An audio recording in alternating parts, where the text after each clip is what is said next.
وداعيا إلى الله بإذنه وسراجا منيرا সম্মানিত প্রিয় মুসলমান ভাই ও বোনেরা, দেশে বিদেশে অবস্থানরত যারা আছেন তাদেরকে উহুদের যুদ্ধের ঘটনাবলী আলোচনা করতেছিলাম।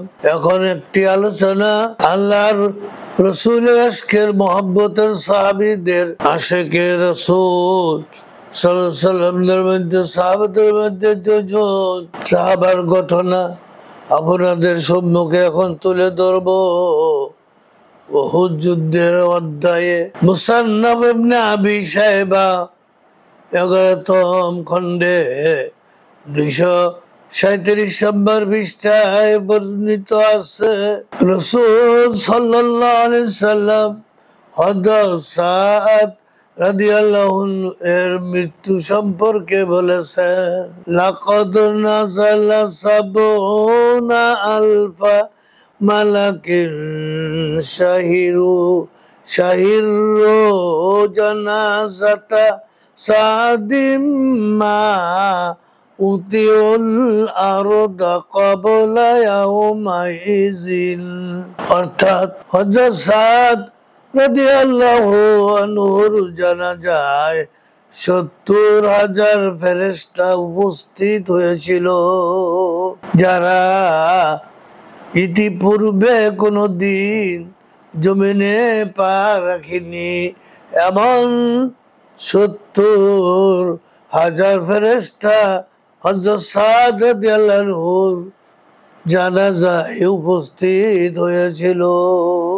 রাওয়াহু আহমদ এবং মেশকাত হাদিস নম্বর 135 নম্বর হাদিসে হযরত জাবের রাদিয়াল্লাহু আনহু থেকে বর্ণিত আছে, তিনি বলেন, ক্বালা খরাজনা মা রাসূলিল্লাহি সাল্লাল্লাহু আলাইহি ওয়াসাল্লাম ইলা সাদ ইবনে মুআজ হিনা তুওয়াফিয়া ফালাম্মা সাল্লা আলাইহি রাসূলুল্লাহি সাল্লাল্লাহু আলাইহি ওয়াসাল্লাম ওয়া ওয়াদাআ ফি কবরিহি ওয়া সুওয়িয়া আলাইহি সাবআ রাসূলুল্লাহি সাল্লাল্লাহু আলাইহি ওয়াসাল্লাম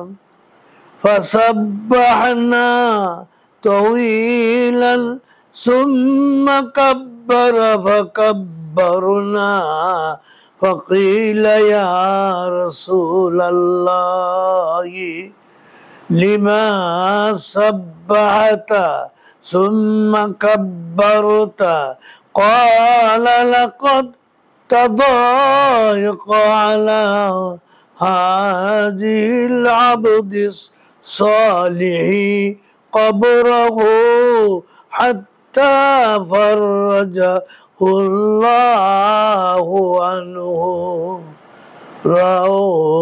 রাওয়াহু আহমদ। মেশকাতের 135 নম্বর হাদিসে বর্ণিত আছে, হযরত জাবের রাদিয়াল্লাহু আনহু বলেন, হযরত সাদ ইবনে মুআজ যখন ইন্তেকাল করেন, আমরা নবী করিম সাল্লাল্লাহু আলাইহি সাল্লামের সাথে তার জানাজায় হাজির হলাম। রাসূলুল্লাহ সাল্লাল্লাহু আলাইহি সাল্লাম কর্তৃক জানাজা পড়ার পর তাকে যখন কবরে রাখা হলো ও মাটি সমান করে দেওয়া হলো, রাসূল সাল্লাল্লাহু আলাইহি সাল্লাম তথায় দীর্ঘ সময় আল্লাহ তাসবিহ পাঠ করলেন।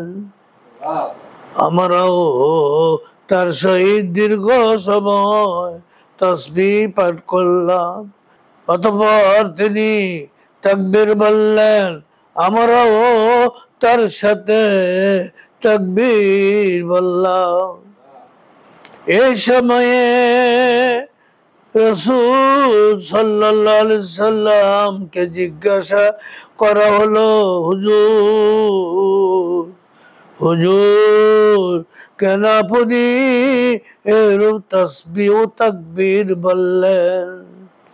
হুজুর সাল্লাল্লাহু আলাইহি সাল্লাম বললেন, এই নেক ব্যক্তির পক্ষে, এ নেক ব্যক্তির পক্ষে তার কবর অত্যন্ত সংকীর্ণ হয়ে গিয়েছিল, অতএব আমি এরূপ করলাম। এই আমল করা কারণে আল্লাহ সুবহানাহু ওয়া তাআলা তার কবরকে প্রশস্ত করে দিলেন। আল্লাহ। এবার আরো শুনুন, মেশকাতের 129 নম্বর পৃষ্ঠায় বা হাদিস, নাসাই শরীফ প্রথম খণ্ড 224 নম্বর পৃষ্ঠায় 2053 নম্বর হাদিসে বর্ণিত, وعن أبي عمر قال رسول الله صلى الله عليه وسلم هذا الذي تحرك له العرش وفتحت له أبواب السماء وشهدا 70,000 من الملائكة لقد ضمت ثم فرج عنه। অর্থাৎ হযরত আব্দুল্লাহ ইবনে উমর রাদিয়াল্লাহু আনহু বলেন, রাসূল খোদা সাল্লাল্লাহু আলাইহি সাল্লাম বলেছেন, যে সাত সম্পর্কে একটি হাদিস জাবের থেকে বর্ণিত, যে হাদিস খানা এর সঙ্গেই ইতিপূর্বে পড়েছি, তার কবর সংকীর্ণ হইয়া গেছিল এবং দোয়া করার পরে আল্লাহ আবার সেই কবরকে প্রশস্ত করে দিলেন। এবারে হাদিসে ওই সাদি, যে সাদ হযরত আব্দুল্লাহ ইবনে উমর বলেন, রাসূলুল্লাহ সাল্লাল্লাহু আলাইহি ওয়াসাল্লাম বলেছেন, এই সাদ সেই ব্যক্তি যার মৃত্যুতে আল্লাহর আরশ কেঁপেছিল, যার জন্য আসমানের দরজা সমূহ খুলে দেওয়া হয়েছিল এবং যার জানাজাতে 70,000 ফেরেশতা হাজির হয়েছিলেন, কিন্তু তার কবর অতিশয় সংকীর্ণ করা হয়েছিল। আল্লাহু আকবার।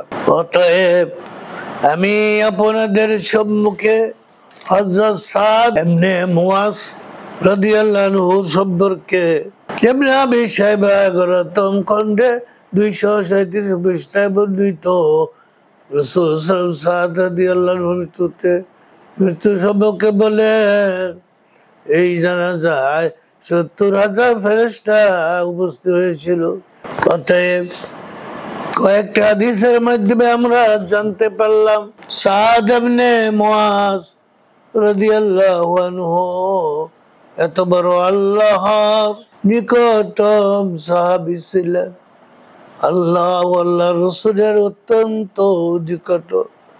সেই সাদর সম্পর্কে দুইটি হাদিসের মাধ্যমে আমরা জানতে পারলাম। উহুদের যুদ্ধে অধ্যায় থেকে আমরা জানতে পারলাম তিনি উহুদের যুদ্ধে শাহাদাত বরণ করেছিলেন।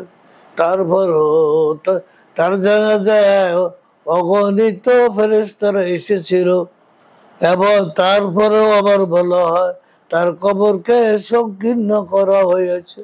নবীজি দোয়ার বরকতে তার কবর আবার প্রশস্ত হয়েছিল। এই সাত সম্পর্কে আপনাদের সম্মুখে উহুদ যুদ্ধের অধ্যায়ে মুসান্নাফে আলোচনা করলাম। আখিরু দাওয়ানা আনিল হামদুলিল্লাহি রাব্বিল আলামিন।